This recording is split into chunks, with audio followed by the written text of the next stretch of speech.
Hello friends, welcome to BG education channel.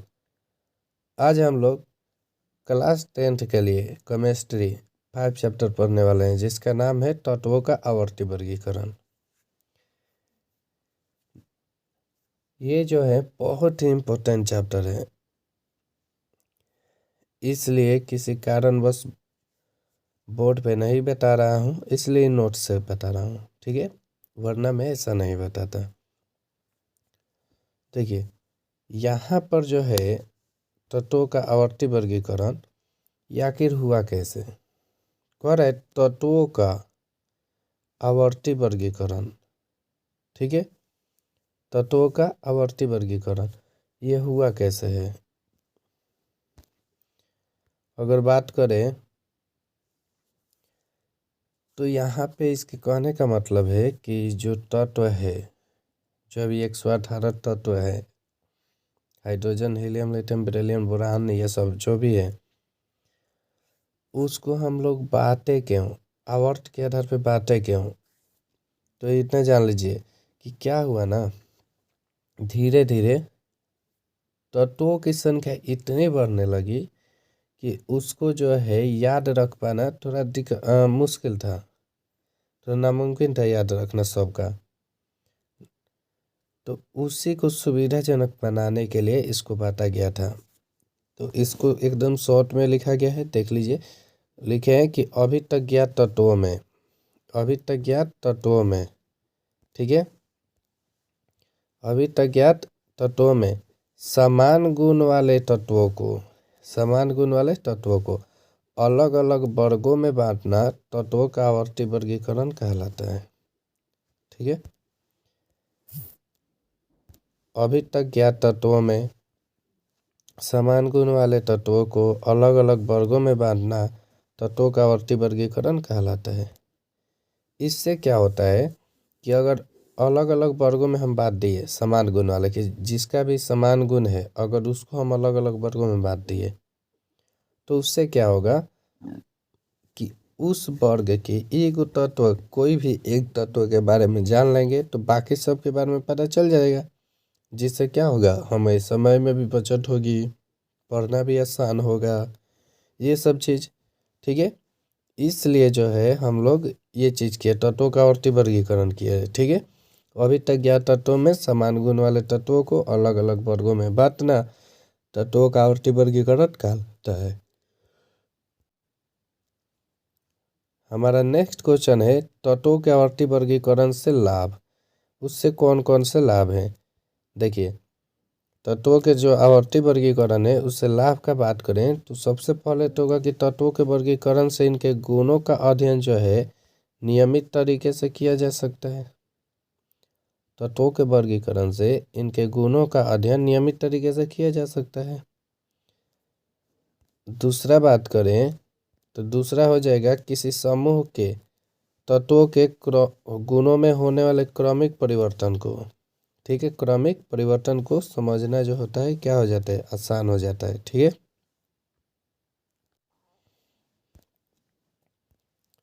किसी भी समूह के तत्वों के गुणों में होने वाले क्रमिक परिवर्तन को आसानी से समझा जा सकता है, बहुत ही इजी से समझा जा सकता है।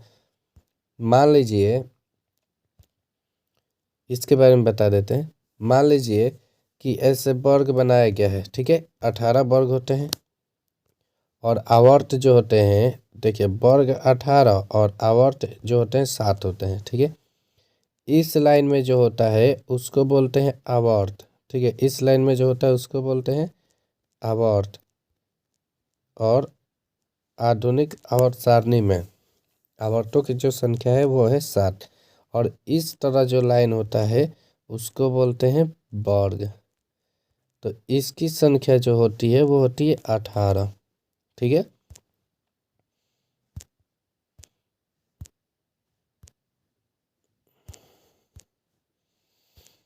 अब बात करते हैं कि अगर मान लेते हैं कोई वर्ग ले लेते हैं, इस वर्ग में जितने भी तत्व हैं, ठीक है, इस वर्ग में जितने भी तत्व रखे गए हैं, अगर इसके किसी एगो के बारे में, मान लीजिए यहाँ वाला के बारे में, यहाँ वाले के बारे में पता कर लेते हैं कि वो क्या है, उसका गुण क्या है, उसके बाहर कक्ष में इलेक्ट्रॉन क्या है, तो इसके नीचे जितने भी होंगे उसके बारे में हम लोग आसानी से बता सकते हैं। ये पहला हो गया कि तत्वों के वर्गीकरण से इनके गुणों का अध्ययन नियमित तरीके से किया जा सकता है। दूसरा बताएं, कह रहा है कि किसी समूह के तत्वों के गुणों में होने वाले क्रमिक परिवर्तन को आसानी से समझा जा सकता है। मान लेते हैं कि ये वाला एक हो गया, इसके बगल में एक और कोई वर्ग है, तो जाहिर सी बात है इसका अगर एक होगा तो इसके बगल वाले का सभी का जो है कितना होगा, दो दो होगा। ठीक है, संयोजकता का बात कर रहे हैं, आठवीं कक्षा में इलेक्ट्रॉनों की संख्या की बात कर रहे हैं। तो इस प्रकार जो हम लोग क्या कर सकते हैं, किसी समूह के तत्वों के गुणों में होने वाले क्रमिक परिवर्तन को आसानी से समझा जा सकता है। यह भी एक लाभ है। तीसरा बात करें तो कह रहा है कि वर्गीकरण से विभिन्न समूहों के तत्वों के पारस्परिक संबंध की जानकारी प्राप्त की जा सकती है। ठीक है, वर्गीकरण से विभिन्न समूहों के तत्वों के पारस्परिक संबंध की जानकारी प्राप्त की जा सकती है। सेम वही, जैसे कोई जो है वर्ग है ऐसे, ठीक है, ऐसे मान लीजिए बहुत सारा वर्ग ले लिए, तो कह रहा है कि अगर मान लीजिए हम ये वाला वर्ग के बारे में जान लिए तो जाहिर सी बात है इसी से रिलेटेड इसके बारे में जान लेंगे, इसी से रिलेटेड इसके बारे में जान लेंगे, इससे रिलेटेड इसके बारे में, इससे रिलेटेड इसके बारे में। ठीक है, अनुमान लगा सकते हैं। अगर मान लीजिए कि ये सब में दे दिया जाए, ऐसे ही मान लीजिए कि यहाँ पे जो है, मान लीजिए कि यहाँ पर जो है बहुत सारे वर्ग दे दिया जाए और मुझे इसके बारे में जानना है, तो क्या इसके आसपास वाले से अनुमान नहीं लगा सकते कि ये वाला कैसा होगा? आराम से कर सकते हैं। और दूसरा, अगर नेक्स्ट बताया जाए तो इसमें जो है ना, वर्गीकरण में इसमें जो है समय की भी बचत होती है। ठीक है, बहुत आसानी से हम लोग अनुमान लगा सकते हैं। 4 नंबर नहीं लिखे हैं इसमें, लेकिन अगर 4 नंबर का बताना होगा लाभ तो बोल सकते हैं कि इसमें किसी भी तत्व के गुणों का पूर्वानुमान लगाया जा सकता है। इसमें किसी भी तत्व के गुणों का पूर्वानुमान लगाया जा सकता है। ठीक है, पूर्वानुमान, किसी भी तत्व के गुणों का पूर्वानुमान लगाया जा सकता है। नेक्स्ट बात करें तो इसमें जो है ना, जो वर्गीकरण हुआ आधुनिक और सरणी जो अभी हम लोग पढ़ रहे हैं, वो वैसा नहीं था। पहले सबसे पहले जो था, कुछ जो प्रारंभिक प्रयास सबसे पहले वो चीज़ पहले जान लेते हैं। देखिए, ऐसे बोल सकते हैं कि सबसे पहले जो वर्गीकरण हुआ था संयोजकता के आधार पर हुआ था। ठीक है, संयोजकता के आधार पर बात करें तो इसमें क्या था ना, संयोजकता में कि तत्वों के जब वर्गीकरण किया जाने लगा तो उसकी संयोजकता के आधार पर, यानी सामान्य संयोजकता वाले तत्वों को, ठीक है, सामान्य संयोजकता वाले तत्वों को एक समूह में रखकर वर्गीकरण किया गया। ठीक है, ऐसे भी बोल सकते हैं कि तत्वों के वर्गीकरण के क्रम में सबसे पहला वर्गीकरण जो है संयोजकता के आधार पर किया गया था। ठीक है, चाहे उसकी संयोजकता था, अर्थात सामान्य संयोजकता वाले तत्वों को एक समूह में रखकर वर्गीकरण किया गया। ठीक है, लेकिन ये सभी तत्वों के लिए मान्य नहीं होने के कारण इसे छोड़ दिया गया। मतलब समझिए, जितने भी तत्व थे ऐसे समूह बनाया गया।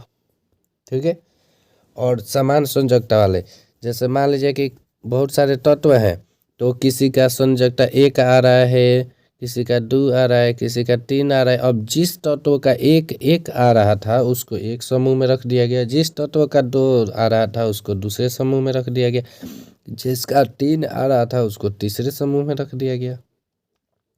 इस प्रकार से सबसे पहले वर्गीकरण किया गया, लेकिन देखा गया कि कम तत्वों के लिए ठीक था। ये जो संयोजकता के आधार पर वर्गीकरण किया गया वो कम के लिए ठीक था, लेकिन जैसे जैसे आगे बढ़ने लगे वैसे वैसे संयोजकता गड़बड़ होने लगा, ये रूल आगे काम नहीं कर रहा था। इस वजह से जो है, जो ये हम लोग पढ़ते हैं संयोजकता के आधार पर, इसको हम लोग छोड़ दिए, इसके बारे में आज हम लोग नहीं पढ़ते हैं।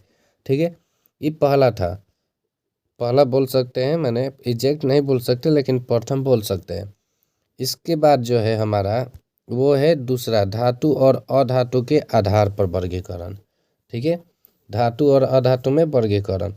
तो इसमें क्या हुआ कि तत्वों के वर्गीकरण के क्रम में जो दूसरा वर्गीकरण हुआ वो था भौतिक गुणों के आधार पर। ठीक है, और भौतिक गुण में जो होता है दो चीज होता है, धातु और अधातु। तो तत्वों के वर्गीकरण के क्रम में जो दूसरा वर्गीकरण था, तत्वों के वर्गीकरण के क्रम में जो दूसरा वर्गीकरण था वो किसके आधार पर किया गया, तो भौतिक गुणों के आधार पर किया गया। ठीक है, और भौतिक गुणों के आधार पर तत्वों को जो है वो दो भागों में बांटा गया, पहला धातु और दूसरा अधातु। ठीक है, पहला धातु दूसरा अधातु। अब आप लोग को पता होगा कि धातु अधातु तो इसमें हो गया, लेकिन एक और भी तो होता है उपधातु, उसके बाद निष्क्रिय होता है। इसका मतलब कि ऐसे ही हमें लोग को गलत काट सकते हैं, धातु और अधातु के आधार पर वर्गीकरण नहीं किया जा सकता, क्योंकि उसमें जो होता है उपधातु भी होता है, निष्क्रिय गैस भी होता है, और ये द्विगु लिया है। इस कारण से जो है इसको भी गलत काट दिया गया। चलिए, ये टॉपिक यहाँ आया है तो आप लोग को एक चीज़ बता देते हैं। कोई भी तत्व हो, जैसे मान लेते हैं कि सोडियम है। ठीक है, सोडियम है। ठीक है,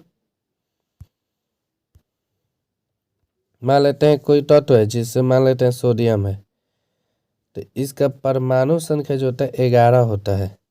तो इसका इलेक्ट्रॉनिक विन्यास निकालेगा 2 8 1। अगर मान लीजिए ये निकालने नहीं आता इलेक्ट्रॉनिक विन्यास तो इसका लिंक मैं डिस्क्रिप्शन में दे दूंगा, आप वहाँ से देख सकते हैं और सीख सकते हैं। इसके 72 कक्षा में जो है 1 इलेक्ट्रॉन है। तो याद रखिएगा, जिसके 72 कक्षा में 4 से कम इलेक्ट्रॉन होंगे वो हमारा धातु होगा, और जिसके 72 कक्षा में 4 से अधिक इलेक्ट्रॉन होंगे यानी 5 6 7 वो हमारा अधातु होगा। ठीक है, और जिसके 72 कक्षा में 8 इलेक्ट्रॉन होंगे, ठीक है, एक हीलियम को छोड़कर, क्योंकि हीलियम में 2 होता है, तो जिसके 72 कक्षा में 8 इलेक्ट्रॉन होंगे वो होंगे हमारा निष्क्रिय गैस। उसी को अक्रिय गैस भी, नोबल गैस भी बोलते हैं ये सब। ठीक है, ये सब याद रखिएगा। नेक्स्ट बात करें तो हमारा तीसरा जो वर्गीकरण था, ठीक है, नेक्स्ट बात करें तो हमारा तीसरा जो वर्गीकरण था वो था डोबेरेनर का तिर्यक नियम। ठीक है, यहाँ आप लोग याद रखिएगा कि तिर्यक नियम किसने दिया था, तिर्यक नियम किसका है, तो वो जो है डोबेरेनर का है। ठीक है, तिर्यक नियम जो है वो किसका है, तो डोबेरेनर का है। अब सुन लेते हैं कि डोबेरेनर का तिर्यक नियम क्या है, ये जान लेते हैं। देखिए, डोबेरेनर ने क्या किया, तीन तीन तत्वों को मान लेते हैं, एक तत्व ए है, एक तत्व बी है, एक तत्व सी है। ठीक है, ऐसे ही मैंने तीन तीन तत्वों को क्या किया कि इस प्रकार से सजाया, वो भी जो था परमाणु द्रव्यमान के क्रम में, इसका जो था परमाणु द्रव्यमान के क्रम में सजाया। जैसे मैं बोल सकते हैं कि डोबेरेनर नामक वैज्ञानिक ने तत्वों के बढ़ते हुए परमाणु द्रव्यमान के क्रम में तीन तीन तत्वों को इस प्रकार समूहित किया कि बीच वाला तत्व, यानी ये बीच वाला जो तत्व है वो अनेदो किनारे वाले, ये अनेदो किनारे वाले तत्वों के औसत होता है। ठीक है, अनेदो किनारे वाले तत्वों के परमाणु द्रव्यमान के औसत होता है। ठीक है, देखिए डोबेरेनर ने क्या किया, तीन तीन तत्वों को इस प्रकार से समूहित किया कि बीच वाला जो तत्व होता है, बीच वाला जो तत्व होता है अन्य दो किनारे वाले तत्व के, अन्य दो किनारे वाले तत्वों के परमाणु द्रव्यमान के औसत होता है।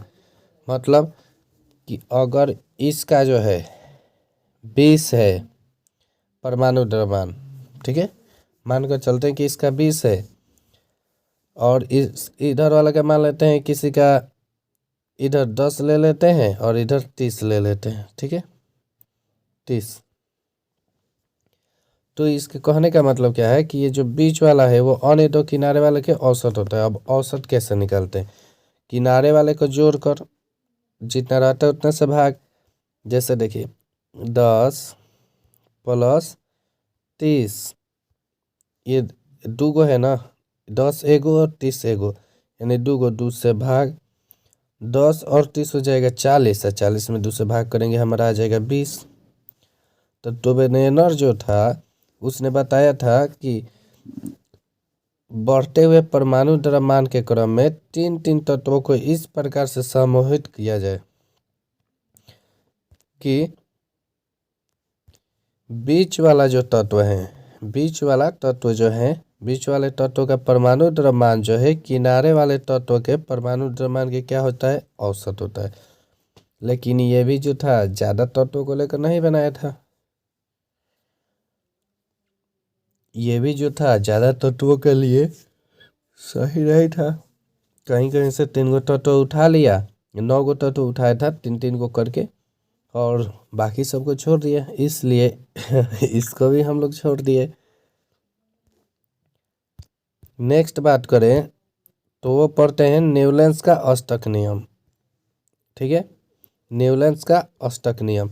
न्यूलैंस ने 8 बोल रहे हैं, न्यूलैंस ने 8 तत्वों के तौर पे अपना नियम दिया था। ठीक है, जिसको अष्टक नियम कहते हैं।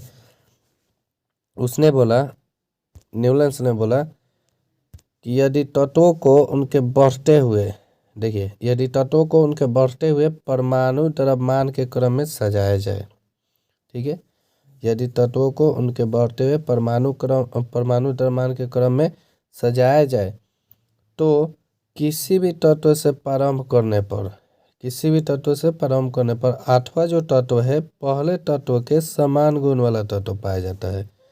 ठीक है, समझिए, मान लेते हैं कि यहाँ पर जो है 8 गो तत्व है। ठीक है, 1 2 3 4 5 6, चलिए आपका जो है ना ये वाला नहीं लेके डायरेक्ट लेके चलते हैं। ठीक है, हाइड्रोजन, उस समय हीलियम नहीं था, तो lithium, beryllium, boron, carbon, nitrogen, oxygen, fluorine, उस समय नियोन भी नहीं था, तो हो जाएगा क्या, सोडियम, मैग्नीशियम, एल्युमिनियम। अब इसके कहने का मतलब क्या था, समझते हैं। कह रहा है कि किसी भी तत्व से 8 को गिन लीजिए, 1 2 3 4 5 6 7 8। तो कह रहा है कि किसी भी तत्व से प्रारंभ करने पर, जरूरी नहीं कि हाइड्रोजन से आप प्रारंभ कीजिए, यहाँ से भी कर सकते हैं, यहाँ से भी कर सकते हैं। ठीक है, तो कह रहा है किसी भी तत्व से प्रारंभ करने पर जो 8 नंबर में जो तत्व आ रहा है वो पहले तत्व के समान गुण वाला पाया जाता है। ठीक है, 8वां जो तत्व होगा ये वाला, वो पहले तत्व के समान गुण वाला पाया जाएगा। देख लीजिए, इसका परमाणु संख्या 9 होता है, इसके बाहत्तम कक्षा में 1 इलेक्ट्रॉन होंगे। हाइड्रोजन का परमाणु संख्या 1 ही होता है, तो इसके भी बाहत्तम कक्षा में 1 इलेक्ट्रॉन होंगे, दोनों का समान आ गया। लेकिन इसके छोड़ने का कारण क्या था, इसके छोड़ने का कारण था कि बीच में जो था हाइड्रोजन नहीं लिया था, ये हाइड्रोजन बता रहे हैं, हीलियम नहीं लिया था। ये क्या किया था कि हीलियम को जो है, हीलियम को ही छोड़ दिया था। ठीक है, और बाद में जब फ्लोरीन के बाद जो था नियोन को, यानी बोल सकते हैं जो अक्रिय गैस जो थे, अक्रिय तत्व जो थे, उसको छोड़ दिया था। अगर मान कर चले कि उस टाइम तक इसका खोज नहीं हुआ होगा तो इसको बोलना चाहिए कि ये फ्यूचर में जो है, फ्यूचर टाइम में कभी इसका खोज होगा तो अब हम इसको भर लेंगे, लेकिन ये जो था वैसा नहीं बोला। ठीक है, तो एक बार और पढ़ लेते हैं ये होता क्या है। तो बोलिएगा न्यूलैंस का अष्टक नियम में कि यदि तत्वों को उनके बढ़ते हुए, ठीक है, यदि तत्वों को उनके बढ़ते हुए परमाणु द्रव्यमान के क्रम में सजाया जाए तो किसी भी तत्व से प्रारंभ करने पर उसका 8वां तत्व जो होता है पहले तत्व के समान गुण वाला तत्व पाया जाता है। ठीक है, न्यूलैंस का अष्टक नियम जो था कम परमाणु वाले, देखिए कम परमाणु द्रव्यमान वाले तत्वों के लिए सही था, कम परमाणु द्रव्यमान वाले तत्वों के लिए सही था, लेकिन यह जो था अधिक परमाणु द्रव्यमान वाले तत्वों के लिए सही नहीं था। ठीक है, अधिक परमाणु द्रव्यमान वाले तत्वों के लिए सही नहीं था, इसीलिए हम जो है न्यूलैंस के अष्टक नियम को छोड़ दिए। ठीक है, इसलिए जो है इसके बारे में हम लोग नहीं पढ़ते हैं।